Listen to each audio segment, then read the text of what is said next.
I mentioning names madam. Kodad దగ్గర ఒక కీర్తన అనే అమ్మాయి అధ్యక్ష. ఆ కీర్తన అనే అమ్మాయి సోషల్ వెల్ఫేర్ చదువుతుంది. ఆమెకు స్కూల్లో ఏదో షార్ట్ సర్క్యూట్ అయితే 2 చేతులు బర్నినాయి అధ్యక్ష, 2 చేతులు బర్నినాయి. మేము గవర్నమెంట్ స్కూల్కి పంపని చెప్పి ఆర్డర్ చేయలే. మేము ట్రీట్మెంట్ ఎక్కడ జర్మన్ తీసుకొచ్చి కృత్రిమమైన ఆర్టిఫిషియల్ 2 చేతులు పెడితే ఇప్పుడు అమ్మాయి అద్భుతంగా చదువుకునే పరిస్థితి వచ్చింది. 2 జర్మన్ తెప్పించే చేతులు. అధ్యక్ష మీరు ఈరోజు ఏమేస్తుండ్రు? ఫుడ్ పాయిజన్ వస్తే ఏం చేస్తున్నారు మీరు? ప్రభుత్వ హాస్పిటల్కి తీసుకుపోమంటుండ్రు. ప్రభుత్వ హాస్పిటల్లో ట్రీట్మెంట్ లేదంటే ప్రైవేట్ హాస్పిటల్ తీసుకుపోతాను హుకుం జారీ చేసిండ్రు. మరి ప్రభుత్వ హాస్పిటల్లో ట్రీట్మెంట్ జరగకపోతే ప్రైవేట్ హాస్పిటల్ ట్రీట్మెంట్ ఎందుకు ప్రభుత్వం వెనుకాడుతుంది అధ్యక్ష? సో నేను ఒకటే రిక్వెస్ట్ చేస్తున్నా, ప్రభుత్వ హాస్పిటల్లో ట్రీట్మెంట్స్ ఎక్కడ జరగకపోతే ప్రైవేట్ హాస్పిటల్ నిమ్స్ కానివ్వండి, యశోద కానివ్వండి, ఎక్కడ ప్రైవేట్ హాస్పిటల్ పంచుకుంటే అక్కడ పిల్లలకు ఆరోగ్యం ట్రీట్మెంట్ ఇప్పిమని చెప్పి నేను డిమాండ్ చేస్తున్నా అధ్యక్ష. నేను అధ్యక్ష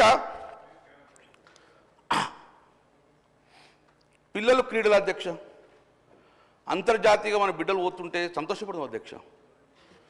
అంతర్జాతీయ క్రీడలలో అద్భుతంగా రాణించిన అధ్యక్ష.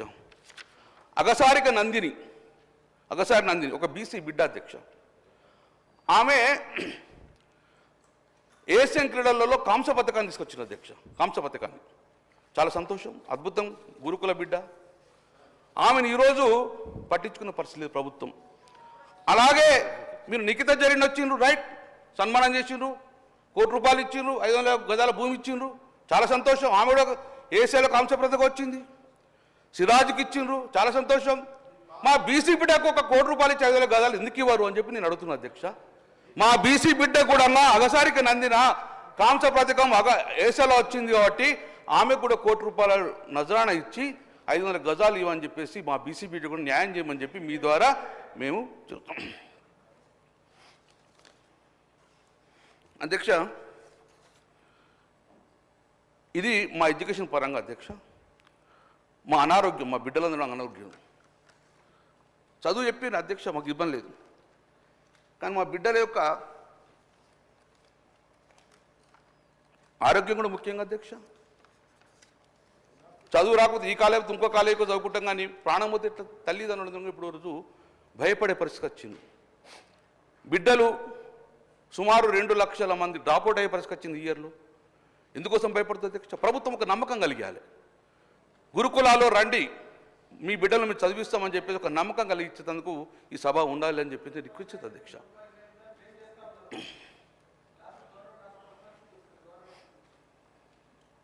నేను ఇప్పుడు అదే చెప్పిన, పిల్లలు ఏమన్నా అనారోగ్య పాలైతే గవర్నమెంట్కి పోవాలని చెప్పి హుకుం జారీ చేయకండి. ఎక్కడ ట్రీట్మెంట్ అయితే అక్కడ ట్రీట్మెంట్ పంపు అని చెప్పి నేను కోరుతున్నాను. అది కూడా వద్దా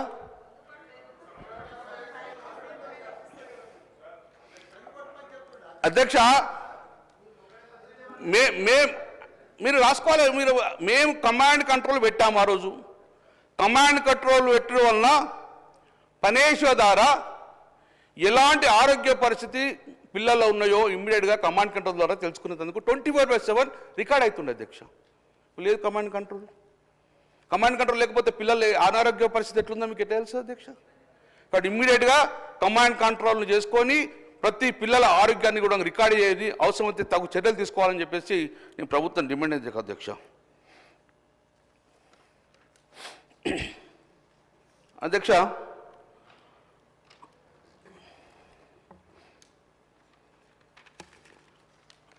కొమరం భీం జిల్లా అధ్యక్ష. కొమరం జిల్లా వాంకిడిలో 60 మందికి అస్వస్థ అయింది అధ్యక్ష. సకాలంలో వైద్యం అందలేదు. ఆశీర్వాద్ ఆసుపత్రి తీసుకెళ్లారు గిరిజన బిడ్డను. శైలజ అనే అమ్మాయి 25 రోజులు వెంటిలేటర్ మీద కొట్టుమిట్టాడుతుంది అధ్యక్ష. ఆ అమ్మాయి చనిపోయింది. చనిపోయినందుకు ఇంతవరకు ఆ అమ్మాయి ఎలా చనిపోయిందని ఏమన్నా దర్యాప్తు జరిపింది అధ్యక్ష? ఒకళ్ళు స్టేట్మెంట్ ఏమి ఇచ్చింది అధ్యక్ష అంటే లేచి తిని చనిపోయిందట, చేగోడు తిని చనిపోయిందట. చెప్పుడు కాదు, హైకోర్టుకు సబ్మిట్ చేసిండ్రు. ఎట్లా చనిపోయిందంటే లేచి అధ్యక్ష. లేచి రోజు ఎవరు తిట్టలేదు అధ్యక్ష. పోనీ లేచి మీద దర్యాప్తు చేసిండ్రా? 60 మంది 50 మంది కలుషితమైన ఆహారం తిన్నందుకు దేవుల మీద చర్య చేసింది అధ్యక్ష. ఒక హీరో వచ్చినంత తొక్కిలాడే యాక్షన్స్కురు, మరి ఇంతమంది చచ్చిపోతే ఎవరి మీద యాక్షన్ తీసుకుంటారు అధ్యక్ష? శైలజ అనే మన బిడ్డ చనిపోయింది, బాధాకరం. ఆ కుటుంబానికి ఏమైనా ఎక్స్గ్రేషన్ ప్రకటించిండ్రా, ఇచ్చిండ్రా? ఇవ్వకపోతే వెంటనే చనిపోయిన కుటుంబాలను ఆదుకోవాలి, దర్యాప్తు చేయాలి.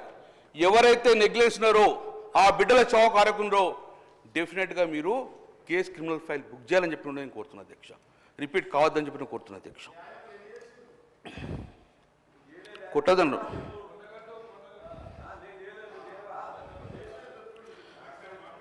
అధ్యక్ష. కొన్ని రోజుల క్రితం తమరి జిల్లా అధ్యక్ష, తమరి జిల్లా సీఎం గారి జిల్లా తాండూరులో గిరిజన గురుకులంలో 15 మందికి అస్వస్థ అయింది, ఫుడ్ పాయిజన్ అయింది. అందులో ఇప్పటికీ నీలావతి అనే అమ్మాయి ఇప్పటికీ నిమ్స్లో ట్రీట్మెంట్ తీసుకుంటుంది అధ్యక్ష. ఎందుకోసం ఫుడ్ పాయిజన్ అయింది ఇంతవరకు దర్యాప్తు లేదు, ఎందుకోసం జరుగుతుందో దర్యాప్తు లేదు, ఎంతమంది చావుల కారకం దర్యాప్తు లేదు. మరి ఇట్లా పోతుంటే తల్లిదండ్రులు బిడ్డలు ఎట్లా ఉంటారు అధ్యక్ష? కాబట్టి సమగ్రమైన ఒక చర్య తీసుకోవాలని చెప్పేసి నేను ఇప్పుడు మళ్ళీ అందరూ గొడవ చేయగానే ఇమ్మీడియట్గా మళ్ళీ గవర్నమెంట్ హాస్పిటల్ నుంచి నిమ్స్కు షిఫ్ట్ చేసే పరిస్థితి వచ్చింది అధ్యక్ష. అధ్యక్ష ఇది ఎంత దుర్మార్గం ఉంటుంది అధ్యక్ష, సమాజంలో బతుకున్నాం అధ్యక్ష. ఖమ్మంలో ఒక బీసీ బిడ్డ ఎలుక కరిచి అపస్మారికలో వెళ్ళిపోయింది అధ్యక్ష. ఎవరికైనా ఒక్కసారి ఎలుక కడుతుంది అధ్యక్ష, ఆమెకి ఇప్పటికు 15 సార్లు ఎలుక కడుతుంది అధ్యక్ష. 15 సార్లు, ఒకటే అమ్మాయికి 15 సార్లు. మేము కాదు, మీ గవర్నమెంట్ రిపోర్ట్ ఇచ్చింది, మేము కాదండి, మీ గవర్నమెంట్ మెడికల్ కాలేజీలు ఇచ్చింది, నేను కాదు. గవర్నమెంట్ హాస్పిటల్ ఎందుకో కారణం అంటే చెప్తున్నారు వాళ్ళు అధ్యక్ష. దావాయిగూడెంలో బీసీ వెల్ఫేర్లో లక్ష్మీ భవానీ కీర్తి అమ్మాయి 15 రోజుల నుంచి 15 సార్లు గుణంగా మొత్తము ఆమె మీద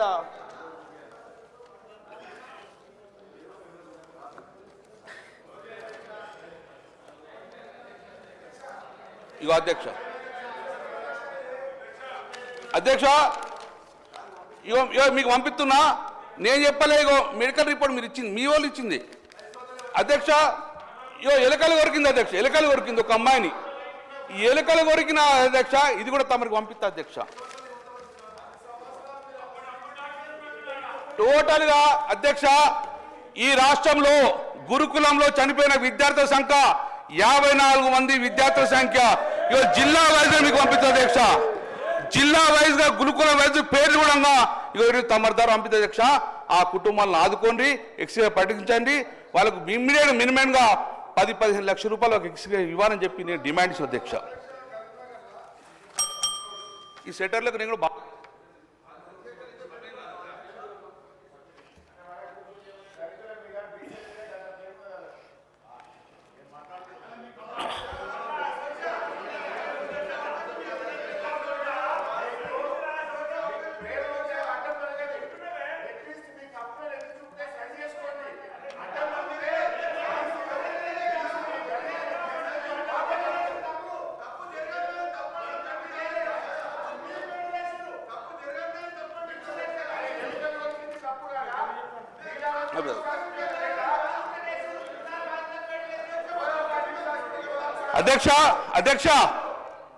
అధ్యక్ష ఈ రాష్ట్రంలో గురుకులాలు ఏం జరుగుతుంది అధ్యక్ష?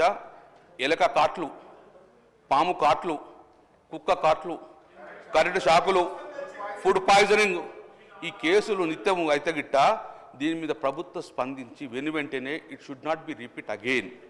బిడ్డల ప్రాణాలు కాపాడొచ్చిన బాధ్యత ఈరోజు ప్రభుత్వం మీద ఉంది అధ్యక్ష. వెంటనే ఒక్క అభిమాని, ఒక హీరో వస్తుంటే ఒక అమ్మాయిని అంత క్రిమినల్ కేసు పెట్టిండ్రు.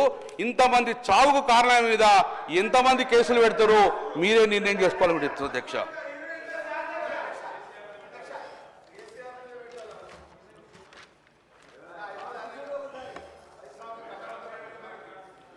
అధ్యక్ష మా యొక్క ఎక్కడ డివేట్ కాలే అధ్యక్ష. అధ్యక్ష మా బీఆర్ఎస్ పార్టీ పక్షాన మా మాజీ మంత్రులు సబితా ఇందరెడ్డి గారు, మా ఎమ్మెల్సీ గారు ప్రవీణ్ కుమార్ గారు, మా యొక్క సత్యవతి రాథోడ్ గారు వీళ్ళందరూ మా బిడ్డను చూద్దామని చెప్పి ఏ హాస్టల్కి వెళ్ళడంగా ఒక అధికారి క్రిమినల్ కేసులు పెడతాను బెదిరించు అంటే మేము మా బిడ్డను చూస్తే అధికారం కూడా మాకు లేదు అధ్యక్ష. సో అందుకే నేను అధ్యక్ష, మీరు ఒకవేళ మాకు అవకాశం కలిగేకున్నా కూడా మేమందరం పోయి కూడా వాస్తవ పరిస్థితులు ప్రభుత్వాన్ని తీసుకురావాలని చెప్పేసి ఒక నివేదిక తయారు చేసినాం. అది మా గౌరవ మాజీ మంత్రి మొదటి మంత్రి గారికి ముఖ్యమంత్రి గారికి మేము కేసీఆర్కి అందజేసినాం. దయచేసి మీకు కూడా అందజేస్తాం. ఆ నివేదికను ప్రభుత్వం నుంచి తీసుకెళ్లి ఆ సమస్యలు పరిష్కారం చేసే దిశగా మీరు కూడా మా బడుగు బలహీన వర్గాల బిడ్డగా మీరు అవకాశం తీసుకొని ఆ ప్రభుత్వాన్ని చెడియాలని చెప్పి రిపీట్ కావద్దని చెప్పి మనస్ఫూర్తిగా మీకు చేతులెచ్చి దండం పెట్టి చెప్తున్నాను. జై తెలంగాణ. గౌరవ సభ్యులు ఎన్ఎం శ్రీనివాస్.